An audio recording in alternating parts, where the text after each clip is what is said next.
the name of God. Good afternoon, ladies and gentlemen. It's both an honor and a pleasure for me to participate in this high-esteemed conference, and I would like to appreciate the initiative of the conference organizers, especially Professor Mahtab Alam Rizvi, for organizing such an interesting program here in Green Delhi, and especially it's a privilege for me to be in my university, which is as like as my second home actually. The subject that I would like to share with you briefly is about international north-south transport corridor. I'm sure that all of you know about the agreement signed in September 2000 between three leaders, Vajpayee, Khatami, and Putin, to develop a corridor and expand economic collaboration between different countries in the region, especially between India, Iran, and Russia.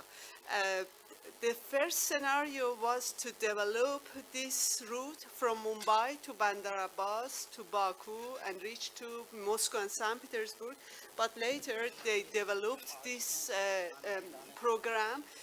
They included a Central Asian region from Chabahar to Turkmenistan, via Turkmenistan to Uzbekistan and Kazakhstan and other countries in the region. And as we all know, since 2013, China applied a new corridor, which is famous as East-West Corridor. Leave it. And so nobody can see me now. And so you can see that how some parts of our region are covering different corridors simultaneously to develop economic collaboration between different territories. This INSTC North-South Corridor includes roads, railways, pipelines, sea lanes, and even airways. But it also includes 13 countries in the region, India, Iran, Russia, plus Turkey, Azerbaijan, Kazakhstan, Armenia, Belarus, Tajikistan, Kyrgyzstan, Oman, Ukraine, Syria, and also Bulgaria is an observer member. So as you see, it covers different geographical regions, including South Asia, West Asia, Central Asia, and Caucasus, plus Eastern Europe, and even the Persian Gulf region. But the problem is that all of us know that the project remained on paper till now. Many other projects ran faster, but we face different problems to implement this project.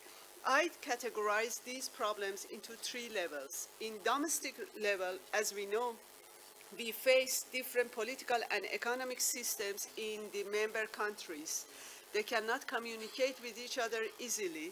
And also, our domestic laws and regulations are also totally different. So they provide different approaches for collaboration. In the regional level, the main problems are competition between different regional powers and also distrust between them. Sometimes they cannot trust each other. This is an important matter that stops collaboration. At the same time, we face a kind of struggle for making balance of power in the regional level. And in international level, again, we can see that some countries in this corridor face economic sanctions like Iran, like Russia. We can see that other superpowers like China try to maximize their presence in our region. And also we face this matter that some countries in our region have a very strong economic ties with Western countries like India. So all of these things makes problem to run the north-south corridor. But it seems that we should change our policy, our strategies toward this project to make some changes. For example, all the sessions are, all the meetings are in the highest level. these are summit sessions. We need a negotiation between people in the region in different levels. For example, it's a very interesting initiative run by JNU and other think tanks in India to invite scholars from different countries of the North-South corridor region to discuss with each other. We also need to change the security approach to a economic and cultural approach to open the door for more negotiation between the member countries of this region. We need also to use public diplomacy, including media diplomacy, including cultural diplomacy and academic diplomacy, to provide a better ground for collaboration. And also trust building is an important matter. Till we could not recognize each other, till we could not get familiar with each other, we cannot collaborate with each other. So it seems that we need to take 3 main steps to start this project to run. The first step is feasibility studies. We need some joint working committees to introduce the needed areas for collaboration. I just mentioned few examples like hotels, malls, restaurants, coffee shops, petrol stations, auto repair shops, clinics, restrooms, and supermarkets that SMEs, small and medium enterprises and companies from India, from Russia, from Central Asian countries can invest in this matter, especially along the roads that pass through Iran.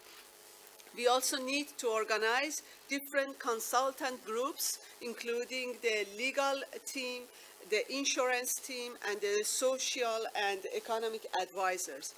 The second step is to establish the North-South corridor secretariats in all the member countries. Nowadays, only we have an office in Moscow, not in other parts of the project. We also need to increase the human communication and social communication between the civil societies in the region. At the same time, we need to follow this initiative to establish joint chambers of commerce, joint research centers, joint associations, and especially joint venture companies to make a connection between our societies, especially between our small and medium companies, because there is no sanctions against these companies, there is no sanctions against transport collaboration. And the final step is networking. We need to make networks in different fields. Our engineers, our economists, our journalists, and our academia especially need to make a network for communication. And as Dr. Avju mentioned, we need to go for a region building. Especially, the most important thing here is to make a regional society to develop a North-South corridor. Thank you very much. Thank you, Dr. Mandana.